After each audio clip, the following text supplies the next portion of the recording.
ഇനി ഏഷ്യാനെറ്റ് ന്യൂസ് സ്പെഷ്യലിലേക്ക്. രാഷ്ട്രീയക്കാരും സ്ഥാനാർത്ഥികളും ജനങ്ങളോട് സ്നേഹം അഭിനയിക്കുന്ന കാലമാണ് ഇത്.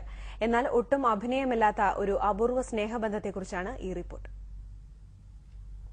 ഒരു പെൺകുരങ്ങും പിടക്കോഴിയുമാണ് നമ്മുടെ കഥയിലെ താരങ്ങൾ. പേപ്പാറ വന്യജീവി സംഘത്തിൽ ഉൾപ്പെട്ട ചാത്തൻകോട് മല്ലൻകാണിയുടെ വീട്ടിലാണ് രംഗങ്ങൾ നടക്കുന്നത്. വനപാലകർ എവിടെ നിന്നോ പിടിച്ചുകൊണ്ടുവന്ന് കാട്ടിലാക്കിയ ഈ കുരങ്ങ് അതിരാവിലെ മല്ലൻകാണിയുടെ വീട്ടിലെത്തും. ചിന്നുവെന്ന് പേരുള്ള ഈ പിടക്കോഴിയുമാണ് ഇവളുടെ ചങ്ങാത്തം. ഇവരുടെ സ്നേഹപ്രകടനത്തിന്റെ ദൃശ്യങ്ങൾ ഇങ്ങനെ.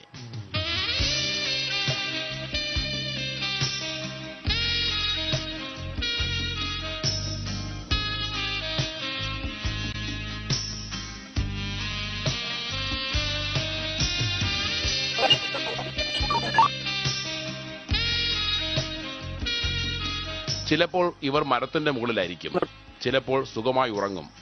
ചില ദിവസങ്ങളിൽ വൈകിട്ട് ഇരുവരും ഒരുമിച്ച് കാട്ടിലേക്ക് പോകും. പിറ്റേന്ന് പുലർച്ചെ തന്നെ തിരിച്ചെത്തുകയും ചെയ്യും. കാണിക്കുടിയിലുള്ളവർക്ക് ഈ അപൂർവ സൗഹൃദം എന്നും അത്ഭുതമാണ്. ഏഷ്യാനെറ്റ് ന്യൂസ്, തിരുവനന്തപുരം.